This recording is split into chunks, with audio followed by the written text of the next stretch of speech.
celluloid film magazine. ദിലീപേട്ടനെ തമിഴ്നാട്ടിൽ അറിയുന്നത് രാക്ഷസ നടികൻ എന്നാണ്. അത് ഓപ്പോസിറ്റുള്ള ആൾ അഭിനയിക്കുമ്പോൾ അദ്ദേഹത്തെ ഒരു ഔട്ട് പ്ലേ ചെയ്ത് അഭിനയിക്കാനുള്ള ഒരു കഴിവ് ദിലീപ് എന്ന ആക്ടറിനുണ്ട് എന്നുള്ളത്. ബാന്ദ്രയിൽ ഒരുമിച്ച് അഭിനയിച്ചപ്പോൾ അദ്ദേഹത്തിന്റെ ആക്ടറിനെ എങ്ങനെയാണ് തമന്ന മനസ്സിലാക്കിയത്? It's interesting. I can understand his Malayalam, but I can't understand yours. Can you translate? Yeah. Dileep സാറോட அங்க தமிழ்ல ஒரு டைட்டில் இருக்கு, ராட்சச நடிகர்னு சொல்லுவாங்க தமிழ்ல. ஸோ உங்களோட எக்ஸ்பீரியன்ஸ்ல working with Dileep, and how did you feel like when working together with Dileep sir? Dileep sir is the most warmest, nicest, kindest actor I've worked with. He really makes a lot of space for his co-actors, and why I called him the kindest is because he's not just worried about how he's doing in the shot, but he's worried about how everyone is doing, and he gives the space for everyone to shine without worrying about himself. You know, whenever I was performing with him, he was making sure that I got my best shot. So I really value actors like that, and especially after the body of work and the number of complex characters that Sir's already played. Just his sheer support has meant a lot to me, especially because it's my first Malayalam film, and you can only imagine how difficult the first few days of speaking the lines was. But he's a very, very giving actor, so he's super kind. You have earlier mentioned that Fahad Fasil is one of the best actors the country we have. So coming to Malayalam cinema, what was your initial thoughts, and how Bandra changed the thoughts? How's Malayalam cinema? I definitely think that the lines between languages in our country is blurring. So whether it's Malayalam, Telugu, Hindi, Kannada, the idea that I think we have as a country need to warm up to the idea that we are one country creating cinema in different languages versus diversifying the languages in our country itself, because we are one country, so it's all Indian cinema. But definitely I feel like whatever I have seen of Malayalam films, I think that some of the finest actors come from here, and it only got reinstated the moment I worked with Dileep sir and the moment I worked on Bandra. I hope it's my first, many of my films that I hope I do many, many more films in Malayalam in future. As you told you, this is your first Malayalam film. So why so late, or what made you choose this particular film? I think it's important for an actor to keep evolving and also to have life experiences as you grow. And I'm glad. I don't think it's too late. Actually, I think it's a good time that I've started working in Malayalam because of the life experience I've had, and also of the experience of being on set. If I have to work with great actors like Dileep sir and some fantastic actors in your film industry, I must do a good job. So I think I'm ready, and I'm very excited that this is my first. We feel that the actor Tamanna we saw in Kalluri and Happy Days are kind of coming back, or you're just rediscovering yourself in this second stage of yours after Corona. So what just... You saying COVID did me well? Yeah, so what actually changed as an actor? And in Bandra we are not just seeing the South Indian diva or the glamorous Tamanna, but we are also seeing the actor Tamanna, the performer Tamanna as well. So what changed after COVID, the selection of the films? I think we all understand that pre-pandemic consumption itself was different, and as technology is evolving, there are many more platforms for different pieces of content to go out. But I think when we do mainstream commercial cinema, it's a different kind of medium. People want to go for an experience. When people pay that money to go to a theatre to watch a film with their families or with friends or with whoever they end up going with, I feel like it's important for us to give them this experience where they feel like they've gone into another world. And for me, characters have always, I think I'm lucky, I have actually had an opportunity to do commercial cinema at the same time, some very like not the routine stuff, because I enjoy that. As an actor, I need to be trying new things. So that if I don't get bored, I don't bore you guys, and I keep doing something new to entertain everybody. So yeah, this has been a great experience. In one of your recent interviews, you mentioned that ഞാനൊരു അരമണിക്കൂർ നിനക്ക് മാത്രമായിട്ട് interview തന്നതാണ്. Only നീ you എന്നിട്ട് seem to be asking അരമണിക്കൂർ നീ questions. തന്നെ ഇങ്ങനെ ചോദിച്ചുകൊണ്ടിരിക്കുകയാണ്. എന്തുവായത്? Does anyone else have questions? so one question. In one of your recent interviews, you described Rajamouli as a swan. Where he is very silent still, but a thought of volcano is revolving in his head. So, to what animal or bird will you attribute Arun Gopi? He's doing wonderfully as a human being. He's fantastic. I wouldn't attribute You're doing fab. You're a nice human being, Arun. You're a fab human being. Thank you so much, Sister Vanna. We'll see you at the audio launch. Thank you guys. So let's Thank you so much. വലിയൊരു ക്യാൻവാസിൽ വരുന്നൊരു സിനിമയാണ് ബാന്ദ്ര. പക്ഷെ നമ്മൾ മുന്നേ ഒരു കുറച്ച് സിനിമകൾ പാൻ ഇന്ത്യൻ ലെവലിൽ ഇറങ്ങി കുറേ സിനിമകൾ അത്രമാത്രം പ്രതീക്ഷയോടെ മലയാളി പ്രേക്ഷക തിയേറ്ററിലേക്ക് ഒരു പ്രതീക്ഷ അത്രത്തോളം കിട്ടുന്നില്ല. അപ്പോൾ നമ്മൾ സിനിമ ട്രെയിലർ വരുമ്പോഴോ അല്ലെങ്കിൽ ടീസർ വരുമ്പോഴോ സിനിമയുടെ യഥാർത്ഥ ഒരു കഥയുണ്ടാവുമല്ലോ, ഡ്രാമയാണ് എന്നുള്ള രീതിയിലും പ്രേക്ഷകർക്ക് നമുക്ക് കൊടുക്കാൻ പറ്റുന്നില്ല. അവർ പ്രതീക്ഷിക്കുന്ന രീതിയിലായിരിക്കും തിയേറ്ററിൽ വന്ന് കാണുമ്പോൾ സിനിമകൾക്ക് സംഭവിക്കാൻ പോകുന്നത്. അപ്പോൾ യഥാർത്ഥത്തിൽ ബാന്ദ്ര എന്ന സിനിമ എത്രത്തോളം പ്രതീക്ഷ കൊടുക്കുന്നുണ്ട് പ്രേക്ഷകർക്ക്? നമ്മള് ഒരു അവകാശവാദങ്ങളും ഇല്ലാതെയാണ് ഈ സിനിമയായിട്ട് വന്നിരിക്കുന്നത്. പാൻ ഇന്ത്യ എന്ന് നമ്മൾ പറയും. ഇതിൽ പല ലാംഗ്വേജിലെ ആക്ടേഴ്സിൽ അഭിനയിച്ചിട്ടുണ്ട്. പക്ഷെ ഈ സിനിമ ഞാൻ ഇതുവരെ അഭിനയിച്ചിട്ടുള്ളതിൽ വലിയ സിനിമയും ഞാൻ ഇതുവരെ ചെയ്തതെന്നുള്ള വ്യത്യസ്തമായിട്ടുള്ള ഒരു കഥാപാത്രമായിട്ടുള്ള ഒരു സിനിമയാണ്. ഈ സിനിമ നിങ്ങളെ ഒരു സ്ക്രീൻ എക്സ്പീരിയൻസ് കൊണ്ട് എൻഗേജ് ചെയ്യിപ്പിക്കുമെന്നാണ് ഞങ്ങൾ വിശ്വസിക്കുന്നത്. പിന്നെ ഇത് പുറത്തെല്ലാവരും പറയുന്നത് ഡോണാണ്, അണ്ടർവേൾഡ് ആണ്, അങ്ങനെയുള്ള സിനിമയല്ല ഇത്. ഇത് വളരെ ജനകീയനായ എല്ലാവർക്കും ഇഷ്ടപ്പെടുന്ന ഒരു സ്ഥലത്തെ ഒരു ആളുടെ ജീവിതത്തിലേക്ക് ഒരു പെൺകുട്ടി വരികയും അതിനെ ബേസ് ചെയ്ത് പോകുന്ന സംഭവമാണ്. നമ്മൾ വളരെ ചെറുതായി തുടങ്ങി അത് ഭയങ്കര ബിഗ് ക്യാൻവാസിലേക്ക് അത് പോകുന്നു എന്നുള്ളതാണ്. ഈ സിനിമയിൽ നിങ്ങൾക്ക് ഇഷ്ടപ്പെടുന്ന രീതിയിലുള്ള പാട്ടുകളുണ്ട്, അടിയുണ്ട്, ഇമോഷണലാണ്, എല്ലാം കൂടി ചേർന്ന ഒരു സിനിമയാണ്. അതാ ഞാൻ പറഞ്ഞത്, നമ്മൾ പുറത്തുനിന്ന് വരുന്ന അന്യഭാഷാ ചിത്രങ്ങൾ എല്ലാം വലിയ സംഭവത്തോടെ നമ്മൾ രണ്ട് കൈ നീട്ടി സ്വീകരിച്ച സിനിമയെ വിജയമാക്കുന്ന ആളുകളാണ് നമ്മൾ മലയാളികൾ. ആ മലയാളികളുടെ ഒരു സിനിമ അത് നിങ്ങളോട് സഹകരിച്ചാൽ മാത്രമേ ഇത് വലിയൊരു വിജയത്തിലേക്ക് എത്താൻ സാധിക്കുകയുള്ളൂ. അല്ലെങ്കിൽ അജിത് വിനായക പോലുള്ള പ്രൊഡ്യൂസേഴ്സിന് നിലനിൽക്കാൻ സാധിക്കുകയുള്ളൂ. അപ്പോൾ ഈ സിനിമ നിങ്ങൾ കാണുക. നമ്മൾ അതിന് ആ ഒരു അവകാശമൊന്നും നമ്മൾ പറയുന്നില്ല. ഈ സിനിമ പക്ഷെ ഞങ്ങൾ ഈ സിനിമ ഒന്ന് കണ്ടിട്ട് ഞങ്ങൾ വിലയിരുത്താം എന്ന് പറയുന്ന ആ ഒരു നല്ല മനസ്സോടുകൂടി ആ പടം ഇറങ്ങുന്നതിന് മുമ്പ് തന്നെ മോശപ്പെടുത്താതിരിക്കുക. നിങ്ങളെ കൊണ്ടാകാവുന്ന രീതിയിൽ നിങ്ങൾ ഞങ്ങളെ സപ്പോർട്ട് ചെയ്യുക. അതിനാണ് ഞങ്ങൾ നിങ്ങളോട് വരാൻ പറഞ്ഞത്, നിങ്ങളായിട്ട് സംസാരിക്കാനും. കാരണം നിമിഷ നേരങ്ങൾക്കുള്ളിൽ സാധാരണക്കാരുടെ ഇടയിലേക്ക് ഇതിനെക്കുറിച്ചുള്ള കാര്യങ്ങൾ പറയുന്നത് നിങ്ങളാണ്.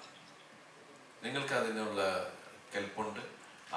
നിങ്ങളുടെ ആ പരിമിതികൾ അല്ലെങ്കിൽ നിങ്ങൾക്ക് പറ്റാവുന്ന രീതിയിൽ ഇതിന്റെ പ്രൊമോഷൻസിന്റെ ഭാഗമാവാനാണ് നമ്മൾ ഇന്നിവിടെ കൂടിയിരിക്കുന്നത്. താങ്കളെ എല്ലാവരും തന്നെ ജനപ്രിയ നായകൻ എന്നാണ് താങ്കൾ തന്നെ പറഞ്ഞു. ഇതുവരെ അഭിനയിച്ച കഥാപാത്രങ്ങളിൽ നിന്ന് ഒരുപാട് ഡിഫറെന്റ് ആയിട്ടുള്ള കഥാപാത്രമാണ് ചെയ്തിരിക്കുന്നത്. അപ്പം ജനപ്രിയ നായകൻ എന്നൊരു ടൈറ്റിൽ ഉള്ളപ്പോൾ തന്നെ പ്രേക്ഷകരെല്ലാം കുറച്ചുകൂടെ റിലേറ്റ് ചെയ്യാൻ പറ്റുന്ന അല്ലെങ്കിൽ ഇല്ല, ഇത് ഞാൻ അതുകൊണ്ട് തന്നെ പറഞ്ഞത്. ഞാൻ അതിനകത്ത് പറഞ്ഞു, ജനങ്ങളുടെ കൂട്ടത്തിലുള്ള ജനകീയനായ ഒരാളുടെ ജീവിതത്തിൽ ഒരു പെൺകുട്ടി വന്ന് കയറുന്നു എന്ന് ഞാൻ പറഞ്ഞു. ഇയാൾ വളരെ ദൂരത്തിലുള്ള ഒരാളെ അല്ല. നിങ്ങൾക്കറിയാവുന്ന, നിങ്ങൾക്ക് ആകാവുന്ന, നമ്മൾ ഇങ്ങനെയൊക്കെ ആയിരുന്നെങ്കിൽ എന്ന് ആഗ്രഹിക്കാവുന്ന അങ്ങനെയുള്ള സംഭവങ്ങളാണ് ഈ സിനിമയിലൂടെ നമ്മൾ പറയുന്നത്. അതുകൊണ്ട് തന്നെ നേരത്തെ പറഞ്ഞത് ഡോണും അല്ല, അണ്ടർവേൾഡും അല്ല, ഒന്നുമല്ല. അതല്ലാത്ത വേറൊരു വേൾഡാണ്. അർത്ഥമില്ല. ദിലീപേട്ടൻ മീശമാധവനിലാണ് ദിലീപേട്ടൻ ആദ്യമായിട്ട് 15 പേരെ അടിക്കുന്നത്. പിന്നീട് ചെസ്സിലും കൊച്ചി രാജാവിലും ഒക്കെ പതുക്കെ ആളുകളുടെ എണ്ണം കൂട്ടിക്കൊണ്ടിരിക്കുകയാണ് ചെയ്തത്. അപ്പൊ ബാന്ദ്രയിലൊരു 10-30 ഒക്കെ ആയിരിക്കുന്നു. അപ്പൊ ബാന്ദ്ര ഇപ്പൊ ഇതുവരെ ചെയ്തതിൽ വെച്ച് ഏറ്റവും മാസും ആക്ഷനും ആയിട്ടുള്ള കഥാപാത്രം ആയിരിക്കെ ഒരു അവസ്ഥ ഉണ്ടാകുമ്പോൾ, നമ്മുടെ ജീവിതത്തിൽ തന്നെ അവസ്ഥ ഉണ്ടാകുമ്പോൾ നമുക്ക് അടിക്കേണ്ട ഒരു സിറ്റുവേഷൻ വന്നാൽ നമ്മൾ ആളെ എണ്ണയല്ല അടിക്കണം. അതുകൊണ്ട് നമ്മൾ അടിച്ചു പോകും, നമ്മൾ വീടിനവരെ അടിക്കും, ഇത്ര ഉള്ളൂ അതിനകത്ത്. അതൊരു സിനിമയാകുമ്പോൾ സ്വല്പം അതിന്റെ രീതിക്ക് സിനിമാറ്റിക് ആവും. എന്നാലാണ് അതിന് പഞ്ചുണ്ടാവുള്ളൂ. ഇല്ലെങ്കിൽ നമ്മൾ വെറുതെ ഒരു നാടൻ അടി കാണാൻ പോയിട്ട് അത് നമ്മളിപ്പോ TV തുറന്നു കഴിഞ്ഞാൽ നമുക്ക് കാണാം, ഓടിച്ചിട്ടടി അടി ഇടിയൊക്കെ കാണാം. പക്ഷെ അല്ലാത്ത ഒരു അടി സിനിമാറ്റിക് ആവുമ്പോഴാണ്. ഇല്ലെങ്കിൽ പിന്നെ നമ്മള് അൻപറവിനെ പോലുള്ള ഇപ്പോഴത്തെ ഏറ്റവും ഹോട്ടാണ് അവരൊക്കെ അല്ലേ, അവരെയൊക്കെ വെച്ചിട്ട് ഇതില് ഒരു ഫൈറ്റ് മാത്രം 10-11 ദിവസം വെച്ചിട്ടാണ് അരുൺ ഗോപി ഷൂട്ട് ചെയ്തിരിക്കുന്നത്. പക്ഷെ അത് സിനിമാറ്റിക് തിയേറ്ററിൽ ശരിക്കും ഫീൽ ചെയ്യാൻ വേണ്ടിയിട്ടാണ്. ഇപ്പൊ നമ്മളിവിടെ കണ്ട നമ്മൾ കൈയടിച്ച സിനിമകളിലെല്ലാം ആ ഫൈറ്റ് സീക്വൻസ് നമ്മളത് സിനിമയായിട്ട് കാണുന്നു, ആ സിനിമയായിട്ട് കണ്ടാവുന്നു. അത് റിയലിസ്റ്റിക് ആണ്, അല്ലെങ്കിൽ വേറെ അങ്ങനെ. ഇത് റിയലിസ്റ്റിക് സിനിമയല്ല, ഇത് സിനിമാറ്റിക് ആണ്. നിങ്ങളുടെ 2.5 മണിക്കൂർ നിങ്ങളെല്ലാം മാറ്റി വെച്ചതിൽ ഇൻവെസ്റ്റ് ചെയ്യുമ്പോൾ നിങ്ങൾക്ക് ഹരം ഉണ്ടാക്കാവുന്ന സാധനങ്ങൾ അതിലുണ്ടാക്കാനാണ് നമ്മൾ ശ്രമിച്ചിട്ടുള്ളത്. അങ്ങനെ നമ്മളൊരു റിയലിസ്റ്റിക് ആക്ടർ അങ്ങനെ ആക്കാനോ റിയലിസ്റ്റിക് സിനിമയാണോ അങ്ങനെ ഒന്നുമല്ല. പക്ഷെ ഇതില് റിയലിസ്റ്റിക് ആയിട്ടുള്ള ഇമോഷനുണ്ട്, നമ്മളുടെ ഇമോഷൻ. നമ്മൾ മനുഷ്യരാണ്, നമ്മൾക്ക് ഉണ്ടാകാവുന്ന ഇമോഷൻ അത് ഈ സിനിമയിലുണ്ട്. അതെന്തായിട്ട് ഈ സിനിമയുടെ അകത്ത് ആദ്യ ടീസറിൽ വന്നൊരു ഡയലോഗ് ഉണ്ടായിരുന്നു, റൺവേയിൽ കയറിയാൽ നിൽക്കും, പിന്നെയാണ് ഒരു വൺ വേ, നിന്റെ വൺ വേ എന്ന് പറയുന്നത്. അത് റൺവേക്ക് കൊടുത്തൊരു അടിപൊളി റെഫറൻസ് ആയിരുന്നു. ബാന്ദ്രയിൽ ത്രൂ ഔട്ട് ഇങ്ങനെ ഈ അരുൺ ഗോപി വലിയ ഫാൻ ബോയ് ആണല്ലോ, ഇനിയും ഒരുപാട് ഈ പേട്ടയിൽ രജനീകാന്തിനൊക്കെ വെച്ചിട്ട് കാർത്തിക് സുബ്ബരാജ് ചെയ്ത പോലെ ഒരുപാട് റെഫറൻസുകൾ ഇതല്ലാതെ ഉണ്ടോ? ചോദിച്ചാല് അങ്ങനെയൊന്നുമല്ല. ഈ സിനിമ ആവശ്യപ്പെടുന്ന രീതിയിലുള്ള സാധനങ്ങൾ ഈ സിനിമയിലുണ്ട്. അല്ലാണ്ട് ഈ സിനിമ ഒരു പഞ്ച് ഡയലോഗ് പറയുന്ന ഹീറോ അങ്ങനത്തെ അല്ല. അയാള് വിചാരിക്കാത്ത സീക്വൻസുകളൂടെ ആണ് ഫേസ് ചെയ്ത് പോവുക എന്ന് പറയില്ലേ, അവിടെ ഒരു ആവശ്യമുണ്ടെങ്കിൽ ഒരു സാധനം പറയുക എന്നുള്ളൂ. സോറി. ദിലീപേട്ട ബോംബെ പോലത്തെ നഗരം എന്ന് പറയുമ്പോൾ തന്നെ ഫസ്റ്റ് തന്നെ അങ്ങനെ ഒരു ഇത് തീം വരുമ്പോൾ തന്നെ എല്ലാവരും മനസ്സിൽ വരും ഒരു ഗാങ്സ്റ്റർ ഫിലിം അല്ലെങ്കിൽ അങ്ങനത്തെ ഒരു മോഡാണല്ലോ പണ്ട് തൊട്ടേ കണ്ടുവരുന്നത്. അപ്പം അങ്ങനത്തെ ഒരു ക്യാരക്ടറിലേക്ക് വരുമ്പോൾ എന്തൊക്കെ സ്റ്റഡി ചെയ്തിട്ടുണ്ട്? ഇങ്ങനെ ഒരു ക്യാരക്ടർ ആവാം, ഇങ്ങനത്തെ ഒരു റെഫറൻസ് എടുത്തിട്ടുണ്ടോ? ഇല്ല, ഞാൻ പറഞ്ഞില്ലേ ഗാങ്സ്റ്റർ അങ്ങനെ. അച്ഛാ, ഒരു മനുഷ്യൻ അയാളുടെ സാഹചര്യങ്ങൾ കൊണ്ട് ചിലപ്പോൾ ഒരു കത്തി എടുക്കേണ്ടി വരും, തോക്കെടുക്കേണ്ടി വരും. അത് അവസ്ഥകളാണ്. ആ അവസ്ഥകൾ ഇയാൾ ഒരിക്കലും അങ്ങനെയുള്ള അവസ്ഥകളിലേക്ക് പോകാനോ ഒന്നും വിചാരിച്ചിട്ടുള്ള ഒരാളല്ല ഈ കഥാപാത്രം. പക്ഷെ എന്തുകൊണ്ട് അങ്ങനെ എങ്ങനെ എന്നൊക്കെ പറയുന്ന കാര്യങ്ങളാണ് സിനിമ ഉണ്ടാക്കുക. കാരണം കൂടുതൽ നമ്മൾ തമ്മിൽ അങ്ങോട്ടും ഇങ്ങോട്ടും ആർഗ്യുമെന്റ് ആയി ഞാൻ സത്യം വിളിച്ച് പറയുന്നതിലൂടെ അവരോട് ഇത് തന്നെ തല്ലി കൊല്ലും ഈ ഡയറക്ടർ. അപ്പൊ അത് നിങ്ങൾ സിനിമ കാണുക. സിനിമ കാണുമ്പോൾ നിങ്ങൾ ഒരു വെള്ള പേപ്പറായിട്ട് പോയിരിക്കുക, ഞാൻ വേറെ സിനിമ കാണാൻ വന്നിരിക്കുന്നു, അങ്ങനെ പോയി കാണാം. കാരണം നമുക്കും മലയാളികൾക്കും പിടിച്ചേക്കണ്ടേ തമിഴും തെലുങ്കിന്നൊക്കെ പടം വരുമ്പോ നമ്മുടെ കയ്യിലുണ്ട് ഒരു സാധനം എന്നൊക്കെ പറഞ്ഞ് കൂടെ നിന്നൂടെ? ഇപ്പൊ പല സിനിമകളും മാസ് സിനിമകൾ എന്നുള്ള രീതിയിലാണ് ടീസറും ട്രെയിലറും പോസ്റ്റേഴ്സും ഒക്കെ വരും, ഇന്റർവ്യൂസിൽ ഉൾപ്പെടെ. പക്ഷെ ആ സിനിമ ഇറങ്ങി ഒരു ഒരാഴ്ച കഴിയുമ്പോൾ അവര് പതുക്കെ പറയും ഇതൊരു കുടുംബചിത്രമായിരുന്നു, ഇതൊരു ആദ്യമേ നമ്മൾ പറയുന്നത് ഇത് കുടുംബചിത്രമാണ്, ഇത് ഫാമിലിക്ക് പോയിരുന്ന് കാണാം. ഇത് എന്റെ ആല എന്ന് പറഞ്ഞ കഥാപാത്രത്തിന്റെ ഫാമിലിനെ ബേസ് ചെയ്യുന്ന ഒരു സിനിമ കൂടിയാണ്. അപ്പൊ അതുകൊണ്ട് ഫൈനലി നമ്മൾ ആദ്യമേ പറഞ്ഞു കുടുംബം ഉണ്ട് ഇതിനകത്ത്, അമ്മയും അച്ഛനൊക്കെ ഉള്ള ഒരാൾ തന്നെ. ദിലീപേട്ടൻ്റെ ഒരു പ്രത്യേകത എന്താ വെച്ചാൽ ഡയലോഗ് ഡെലിവറിയിലായാലും ശരി, മറ്റുള്ളവരുമായിട്ട് എൻഗേജ് ചെയ്ത കോൺവെർസേഷനിലായാലും ശരി, എപ്പോഴും നാച്ചുറൽ ആയിട്ടിരിക്കും. ആളുകൾക്ക് എപ്പോഴും റിലേറ്റ് ചെയ്യാൻ പറ്റുക. എനിക്ക് ഇതേപോലത്തെ ഒരു സുഹൃത്തുണ്ട്, അങ്ങനത്തെ ഒരു കഥാപാത്രം അല്ലെങ്കിൽ കുറച്ചുകൂടെ ചെയ്യുന്നത്. അപ്പം ഇതേപോലത്തെ ഒരു കഥാപാത്രം ചെയ്യുമ്പോൾ എങ്ങനെ നോർമൽ എനിക്കും തെറ്റുന്നുണ്ട് ചെറിയ പ്രോബ്ലങ്ങൾ ഉണ്ടല്ലോ, അങ്ങനത്തെ ഒക്കെ നോർമൽ ഉണ്ടാകുന്ന ഒരു സാധനം ഉണ്ടല്ലോ, ഒരു എന്താ പറയാ, ഒരു പണ്ടത്തെ ഒരു അങ്ങനത്തെ ഒരു ഇങ്ങനത്തെ വാറ് നടക്കുന്ന അല്ലെങ്കിൽ ഒരു താങ്കളുടെ കഥാപാത്രം ചെയ്യുമ്പോൾ ഒരു ഒന്നുകൂടെ ഇപ്പം താങ്കൾ ചെയ്ത കഥാപാത്രങ്ങളെല്ലാം എടുത്തു നോക്കി തന്നെ ഒരു ഒന്നെങ്കിൽ നാച്ചുറൽ ആയിട്ട് അല്ലെങ്കിൽ ഒരു അയൽവക്കത്തെ ഒരാൾ അങ്ങനത്തെ ലെവലിലുള്ള കഥാപാത്രങ്ങൾ വെച്ചോടെ ചെയ്തിട്ടുള്ളത്. അപ്പോൾ ഒരു കോമഡി വന്നാലും ശരി എപ്പോഴും റിലേറ്റബിൾ ആണ്. നാച്ചുറൽ ആയിട്ട് എൻ്റെ ലൈഫിലായാലും മറ്റുള്ള ലൈഫിലായാലും റിലേറ്റ് ചെയ്യാൻ പറ്റും. ഇപ്പോൾ ഇതിലെങ്ങനത്തെ കഥാപാത്രം എത്രത്തോളമാണ് നോർമൽ നാച്ചുറൽ ഡെലിവറി ചെയ്യുന്ന ഡയലോഗുകളാണോ അതോ കുറച്ചുകൂടെ ഈ പറഞ്ഞ അരുൺചേട്ടൻ? ഇതും അയൽവക്കത്താളെ ഇയാളുടെ വീട്ടിൽ അപ്പുറപ്പുറത്ത് വീടുണ്ട്. അല്ലല്ല, അതുപോലെ തന്നെയാണ്. അത് തന്നെ, ഇയാൾക്കും അയാളുടെ ഫ്രണ്ട്സ് ഉണ്ട്, അയാൾ വർക്ക് ചെയ്യുന്ന മേഖലയുണ്ട്, അവിടുത്തെ ആൾക്കാരോട് ഇയാളുടെ സ്നേഹം, അവരുടെ സപ്പോർട്ട്, അങ്ങനെയൊക്കെ ഉള്ള ആൾ തന്നെയാണ്. നമ്മുടെ ദൂരത്ത് പോയിട്ടുള്ള ഒരാളല്ല, ഓണ്ടി വന്നു, ഇത്രേ ഉള്ളൂ. ഇതിനകത്ത് രാംലീലയിലെ കഥ പോലത്തെ ആയിരുന്നല്ലോ, പക്ഷെ അവസാനം വരുമ്പോൾ ഒരു ടിസ്റ്റ് ഒരു കഥാപാത്രം അതാ പറഞ്ഞ വളരെ 2.5 മണിക്കൂർ നിങ്ങൾ ഒരു നല്ല സിനിമ ആസ്വദിക്കാം എന്ന് വിചാരിച്ചിട്ട് പോണം. പൊളിക്കാൻ പോകരുത്, ഉടക്കി നിങ്ങൾ പോകരുത്. എൻജോയ് ചെയ്യുക, അങ്ങനെ കണ്ടാൽ മതി. ഓ താങ്ക് യു. ഇപ്പൊ വന്നോളൂ, ഇവിടെ ഉണ്ടായില്ലേ?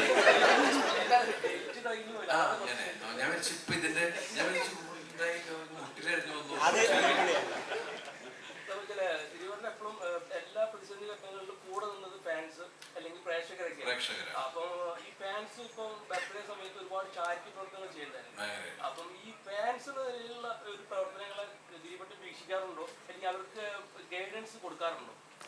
ഇല്ല, ശരിക്കും 3-5 വർഷമായിട്ട് നമ്മൾ ഇതിൽ നിന്ന് ഇങ്ങനെ മാറി നിൽക്കുമ്പോഴും ഫാൻസിലെ ദിലീപ് ഫാൻസ് ആൻഡ് വെൽഫെയർ അസോസിയേഷനിലെ എൻ്റെ സഹോദരങ്ങൾ ചെയ്യുന്ന അവർ തന്നെ ഓരോ കാര്യങ്ങൾ ഇറങ്ങി നിന്ന് ചെയ്യുന്നു എന്ന് പറഞ്ഞ വലിയ മനസ്സാണ്. അവർക്ക് അതിൻ്റെ അനുഗ്രഹം, ദൈവത്തിൻ്റെ അനുഗ്രഹം ഉണ്ടാവും. അതുപോലെ അത്രയും ചാരിറ്റി അവർ ചെയ്യുന്നുണ്ട്. അതിന് അവരോട് എനിക്ക് തീർത്താൻ തരാത്ത നന്ദി കടപ്പാടൊക്കെ ഉണ്ട്. ഇതിലേക്ക് വരുമ്പോൾ നിങ്ങൾ പേരല്ലാന്ന് തോന്നുന്നു, അപ്പം അതെങ്ങനെ ഉണ്ടായിരുന്നു? ഭയങ്കര ബുദ്ധിമുട്ട്. പേരല്ലാന്നോ? ആരൊക്കെയാണ്? മമത മാമും ദിലീപേട്ടനും പേരല്ലേ? അല്ല, ട്രെയിലർ കണ്ടപ്പോൾ അത് ട്രെയിലർ കണ്ട് കഥ ഞാൻ പറഞ്ഞ അങ്ങനെയൊന്നും കഥ ഉണ്ടാക്കരുത്. വൈറ്റ് പേപ്പർ ആയിട്ട് പോയിരിക്കണം എന്ന് പറഞ്ഞാൽ അതുകൊണ്ടാണ്. നിങ്ങൾ ഒരു കഥ ഉണ്ടാക്കരുത്. അതാ പറഞ്ഞത്. കുറെ ആൾക്കാർ ഇത് ഡോണാണോ? ഡോണല്ല, അണ്ടർവേൾഡ് ആണെന്ന്. അണ്ടർവേൾഡ് അല്ല, അതൊക്കെ നമ്മൾ ഉണ്ടാക്കുന്ന കഥയാണ്. അത് കഴിഞ്ഞാൽ അങ്ങനെ ഒരു കഥ ഉണ്ടാക്കിയിട്ട് ഈ കഥയും ആ കാണുന്ന കഥയും തമ്മിൽ മെർജാവില്ല പെട്ടെന്ന്. അതുകൊണ്ടാണ് പറഞ്ഞ ആ പ്രശ്നവും. അപ്പൊ നമുക്കൊന്നും ഇത് പോരായിരുന്നു എന്നൊക്കെ തോന്നുന്നു, കൺഫ്യൂഷൻ ഉണ്ടാക്കും. അപ്പൊ അതാ പറഞ്ഞ ഈ നിമിഷം തുടങ്ങി നമുക്ക് ഭയങ്കര ഡീസൻ്റ് ആവും. എന്നിട്ട് അവിടെ വൃത്തിയായിട്ട് പോയിട്ടിരിക്കുക. നവംബർ 10 അതിന് മുമ്പ് എങ്ങനെയാണെന്ന് വെച്ചോട്ടെ.